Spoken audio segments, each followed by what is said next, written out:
Este canal está dirigido a personas que les atraiga y que les guste la investigación policial. Casos complejos en los cuales participé como investigador o como jefe de un equipo. Bienvenidos a nuestro canal YouTube. El caso de Sibel Naime Jordi ha sido objeto de películas, ha sido objeto de libros, ha sido objeto de tesis en universidades venezolanas y universidades extranjeras.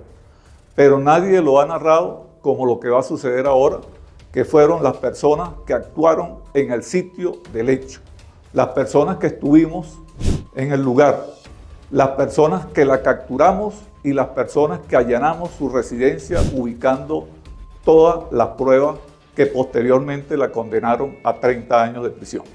En fecha martes 13 de diciembre de 1994, encontrándonos en la sede de la División contra Homicidios en Caracas, Venezuela, recibimos una llamada telefónica donde nos participaban y nos notificaban de la ubicación de dos cadáveres en la urbanización Los Naranjos en Caracas, Venezuela.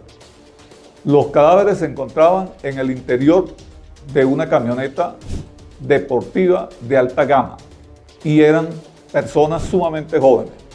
Por supuesto, inmediatamente procedí a organizar con los equipos de investigaciones y los equipos de técnica policial para trasladarnos al lugar. Salimos de la central de Parque Carabobo y nos dirigimos a la autopista, pero a la altura de la Universidad Central de Venezuela el tráfico era un caos total, por lo que opté en llamar a la oficina y solicitar un vehículo moto para llegar prontamente al sitio del suceso. Una vez en el lugar, me di cuenta de que el sitio estaba abarrotado de personas, de prensa, se encontraban todos los canales de televisión, reporteros de todos los diarios, Nacional, Universal, Últimas Noticias, etc. Por lo que opté en inmediatamente solicitar que se agilizara el traslado de las comisiones al lugar. Una vez con las comisiones en el sitio, se logró el traslado de los cadáveres a la morgue en Bellomonte y tomé una decisión que nunca antes había hecho o había ocurrido con otro caso, que fue el traslado de la camioneta Toyota a las instalaciones de la comisaría de Simón Rodríguez, donde podían trabajar los expertos, tanto investigadores como técnicos, con mayor privacidad. En el sitio del suceso empezamos a realizar, tanto los investigadores como mi persona, encuestas, entrevistas con testigos en el lugar y realmente el cuadro que observé dentro de la camioneta fue impresionante, ya que eran dos muchachos muy jóvenes y presentaban impactos de bala directamente a la región cefálica, a la cabeza. Eso nos indicaba que posiblemente nos pudiésemos encontrar en presencia de un ajuste de cuentas, un sicariato, posiblemente un robo frustrado donde los muchachos, como lo dije, muy jóvenes, se habían resistido y los habían asesinado. Todas estas hipótesis nos daban vuelta y por supuesto ya en Simón Rodríguez, ya con la camioneta, ya los técnicos trabajando, era algo que nos llamaba la atención, ya que de alguna manera los técnicos empezaron su trabajo desde la parte de dactiloscopia, balística y así sucesivamente.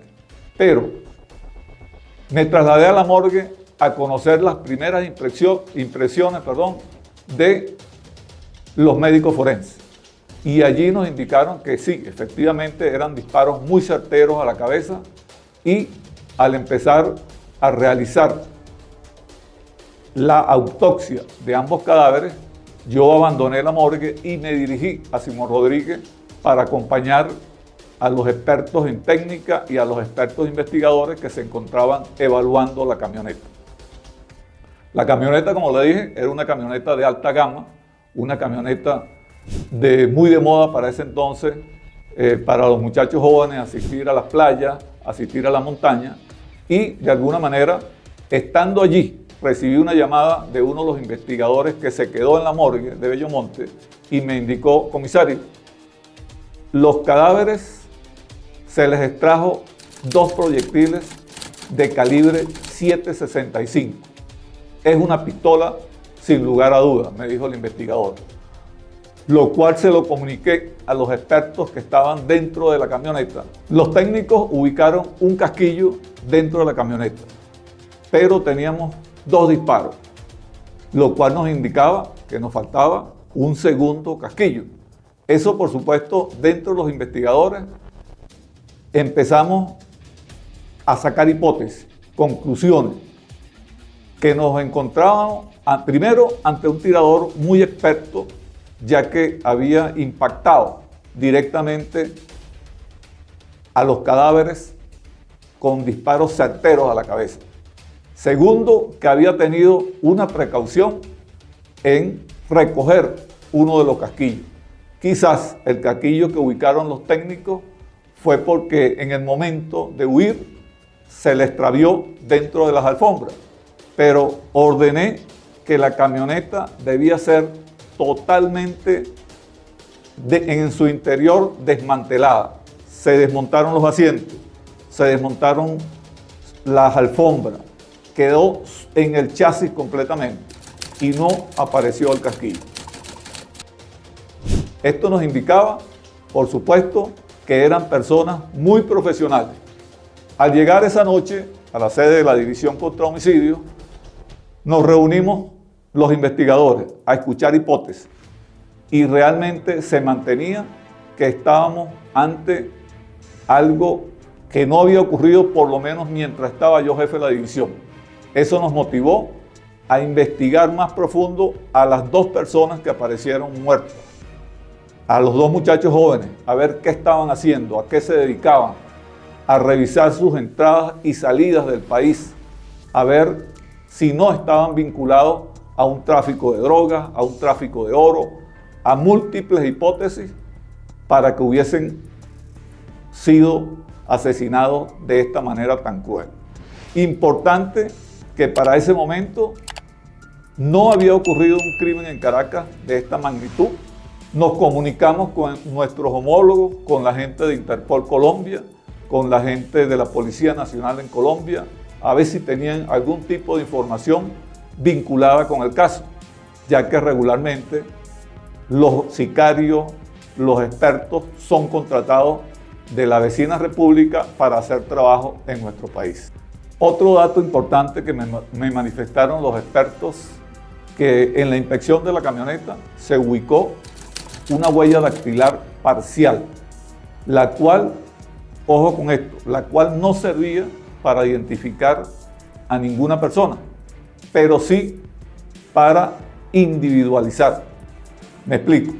Con esta huella no podíamos identificar a la persona que había disparado, pero una vez teniendo esa persona detenida a buen resguardo y comparar sus huellas dactilares, sí podíamos individualizarla. Esto es muy importante. Nos iba a servir, pero solamente cuando practicáramos la detención. Antes no nos servía de mucho. Volví a la urbanización al día siguiente, ya con las cosas un poco más frías por parte nuestra, por supuesto no para los familiares. Sostuve una entrevista muy importante con la madre de una de las personas asesinadas.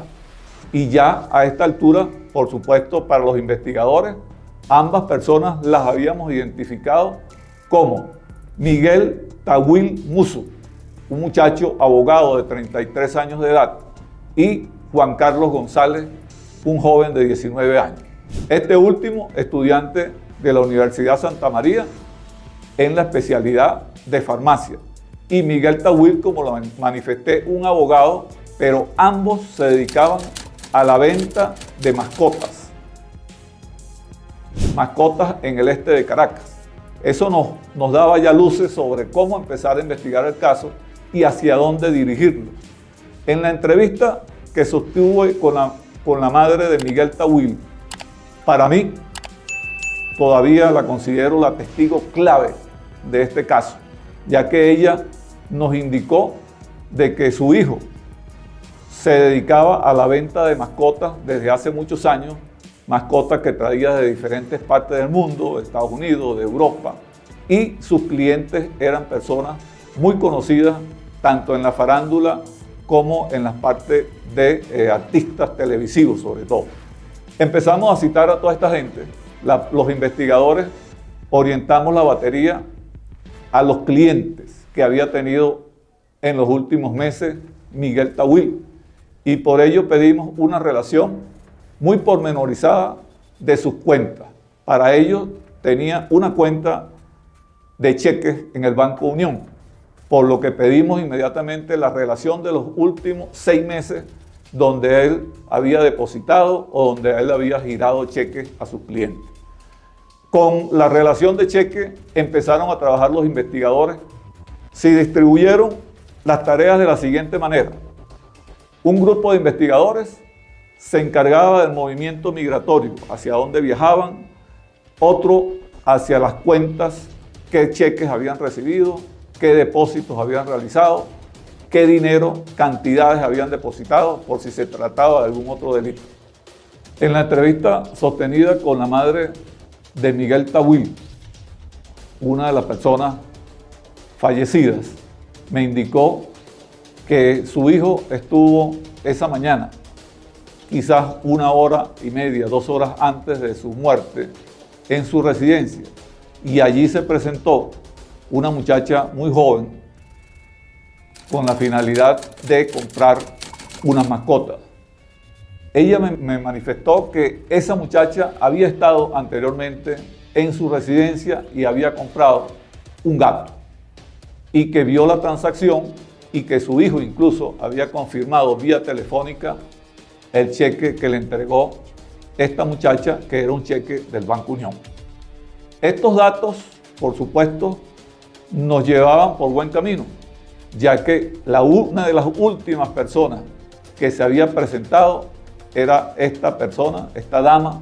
Ella asoció esta segunda visita y la describió de una manera perfecta, por lo que opté que desde la central me enviaran un experto para realizar un retrato hablado, cosa que se hizo. Igualmente, me trasladé también hasta la casilla principal donde estaban los vigilantes privados, y allí habían 2 vigilantes que recordaban que ese día, en la mañana, muy temprano, se había personado un taxi donde viajaba una muchacha, y vuelven a repetirse por los rasgos árabes. También con los 2 vigilantes realizamos retratos hablados.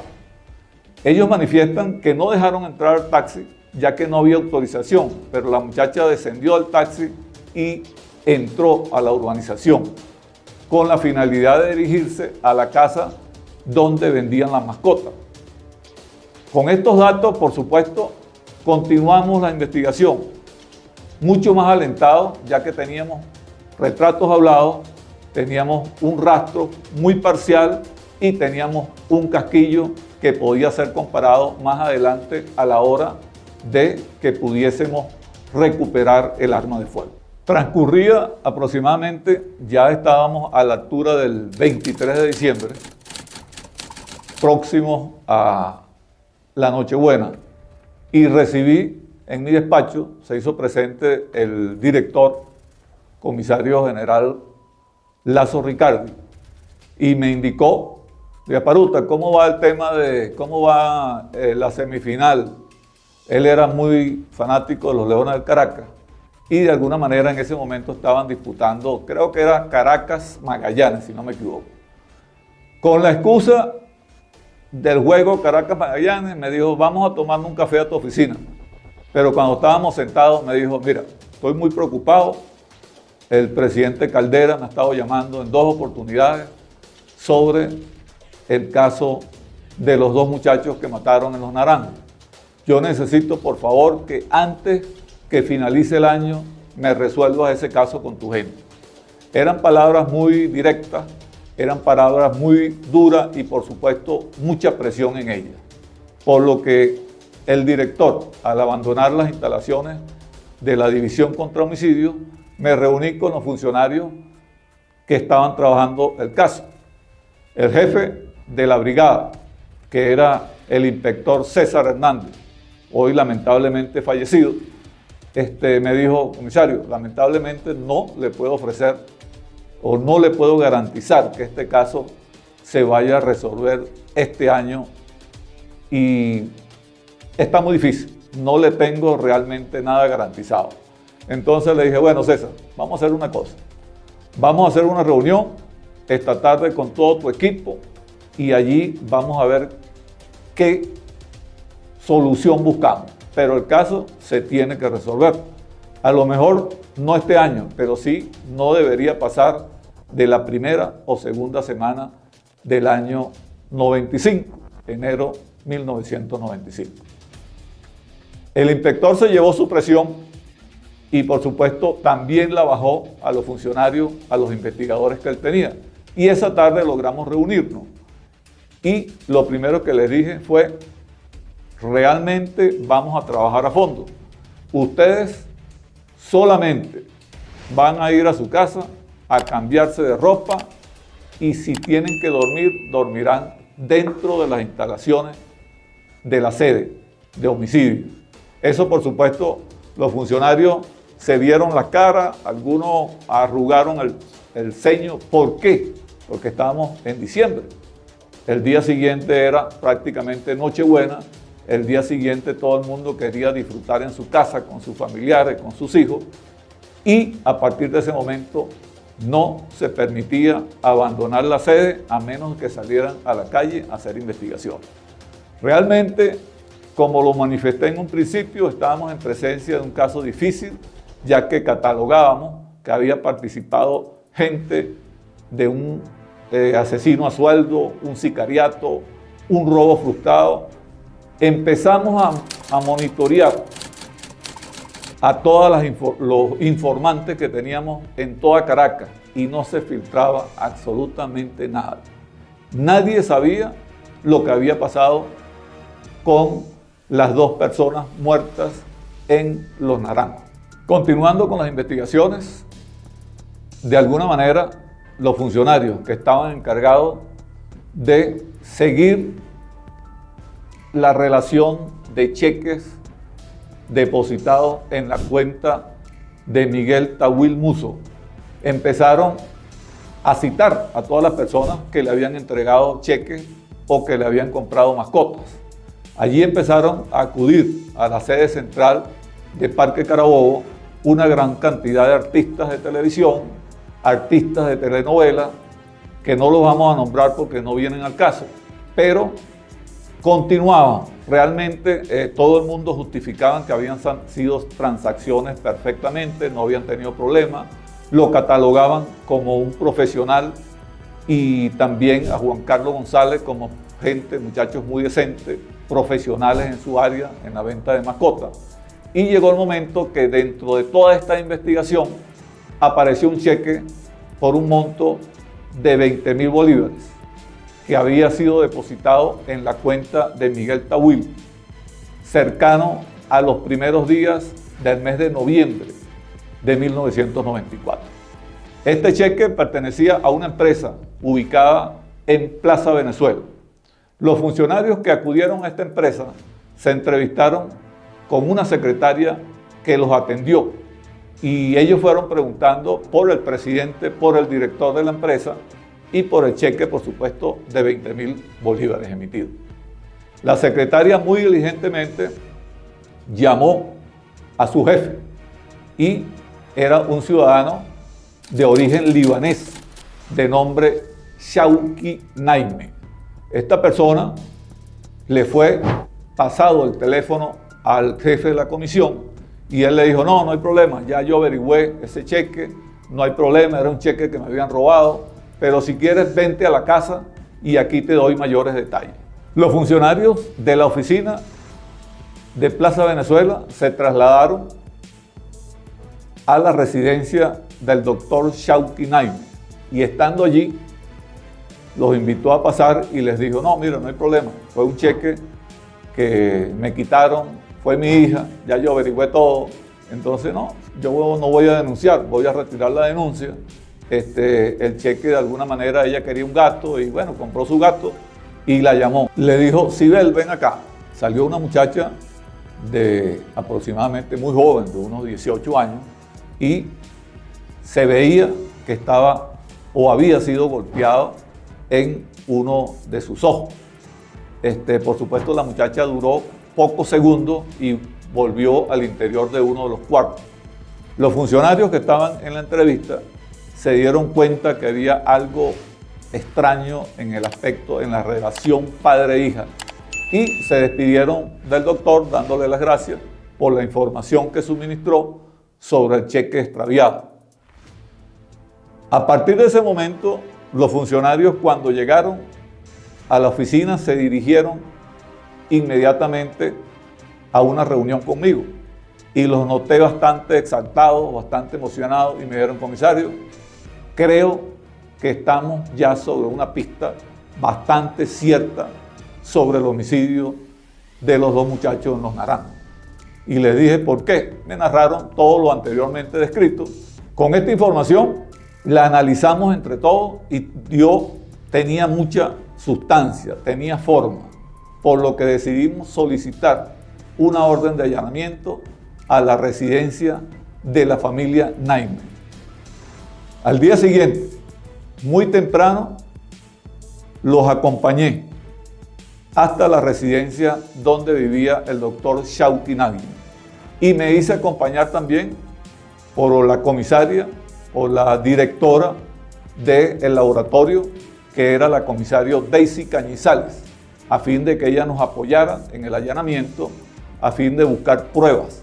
La presencia de la comisaria, de la doctora Daisy Cañizales, fue muy valiosa, ya que cuando nos dedicamos a inspeccionar detalles en la habitación de Sibel Naime, ella logró ubicar un par de zapatos, el cual había sido descrito de una manera muy certera por la madre de Miguel Tawil. Y ese zapato presentaba ciertas chispas o ciertos impactos, si lo pudiésemos llamar así, proyecciones de sangre. Igual se consiguió un pantalón de color blanco que a simple vista cualquier persona no lo notaría, pero sí habían chispas de sangre. Igual también que una chaqueta. Todas estas evidencias iban siendo acumuladas, por supuesto, para ser trasladadas a la sede central, al laboratorio de la policía. Seguíamos trabajando dentro del apartamento y en la habitación principal se logró ubicar un arma de fuego, una pistola calibre .765, que el experto en balística, al interrogar al padre de la persona que ya tenía forma, Sibel Naime, una muchacha que se encontraba golpeada en su ojo izquierdo, de el arma encontrada en la habitación del ciudadano Shauki Naime, se desprende de que era una pistola del mismo calibre que había ocurrido el homicidio. Las piezas en ese momento empezaban a encajar, todo empezaba a tener forma. El experto en balística le preguntó al doctor Shauki Naime, ¿desde cuándo no dispara esta arma? El doctor manifestó, esa arma tengo más de 8 o 10 años sin disparar. Y el experto en balística dice, no, esta arma fue disparada recientemente. Todos los objetos, se consiguió gran cantidad de dinero en efectivo.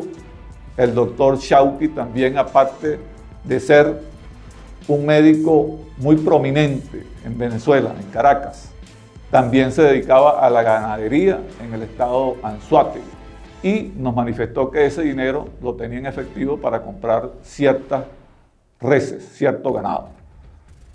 No era lo que estábamos investigando nosotros, por supuesto ese dinero quedó a resguardo de ellos, pero sí trasladamos todo lo que conseguimos en el cuarto de Sibel Naime. En el cuarto de Sibel Naime nos llamó la atención que también se incautó una botella de champán, vacía, pero llena de colillas de cigarrillo. Nos daba a pensar de que quizás durante la noche, cuando ella se encerraba, a lo mejor fumaba y por no lanzar la colilla encendida, la apagaba y la metía al fondo del closet. También fue ubicado un dispositivo que nos llamó la atención a los investigadores, que mediante la saliva ella podía saber si se encontraba ovulando o estaba fértil al momento de tener relaciones sexuales. Todas estas cosas nos dieron a entender de que Sibel, de alguna manera, no era la niñita que pensaban los padres, y más aún cuando ya le estábamos dando forma a una persona que había matado a 2 ciudadanos. Cabe destacar que durante el allanamiento a la residencia del doctor Shawty Naime, mientras estábamos en la colección de pruebas, tomé una fotografía de Sibel que se encontraba en la sala y la envié inmediatamente con uno de los investigadores a la casa de la madre de Miguel Tawil Musso, a fin de que ella observara si era la persona que esa mañana había salido con su hijo y que también había estado en anterior oportunidad comprando una mascota. Transcurridos unos 30 minutos, el funcionario policial me efectuó llamada telefónica y me manifestó: comisario, la señora sufrió un desmayo, pero 100% reconoció a Sibel Naime como la persona que se fue esa mañana con su hijo, Miguel Tawil, y con Juan Carlos González. La trasladamos conjuntamente con la comisión y parte de la familia al despacho. Y más atrás, por supuesto, el padre solicitó una entrevista conmigo, la cual se la concedí y me dijo que él quería retirar todas las denuncias con relación al cheque. Le dije: mire, doctor Naime, no estamos investigando. Nosotros no nos dedicamos a investigar el hurto, el robo de cheques, ni estafas cometidas. Usted está en la división contra homicidio. Nosotros estamos investigando el doble homicidio ocurrido en la urbanización Los Naranjos. Para ese momento quedó de una pieza, se impactó. Él me dijo: el caso que ha estado en la televisión, el caso donde de alguna manera mataron a 2 muchachos, sí, ese caso. ¿Y mi hija qué tiene que ver con esto? Le dije: hasta los momentos es la presunta indiciada de acuerdo a todo lo que hemos recabado. Para este momento, en el momento de su detención, ya era 18 de enero de 1995. Sibel se encontraba dentro de las instalaciones de la División contra Homicidios, ya con ingreso formal como una persona detenida, investigada por el crimen, por el doble crimen de la urbanización Los Naranjos. Salí de la oficina esa noche y opté en irme caminando, ya que vivía muy cerca, vivía ahí en Parque Central, aproximadamente unas 3-4 cuadras, y pensando cómo esta muchacha había podido matar a estos 2 jóvenes. Y realmente no encontraba todavía cómo, el motivo. Lo cierto fue que llegué a la casa y mientras me sentaba a tomarme una sopa, en ese momento que estaba ya sentado en la mesa, recibo una llamada telefónica y cuando fui al teléfono a responderla, me dicen los funcionarios: comisario, véngase urgente que Sibel empezó a declarar. Pero vamos a dejar el caso hasta aquí y continuaremos en la segunda parte, donde van a conocer el desenlace del caso en su totalidad. Este canal está dirigido a personas que les atraiga y que les guste la investigación policial. Casos complejos en los cuales participé como investigador o como jefe de un equipo. Bienvenidos a nuestro canal YouTube.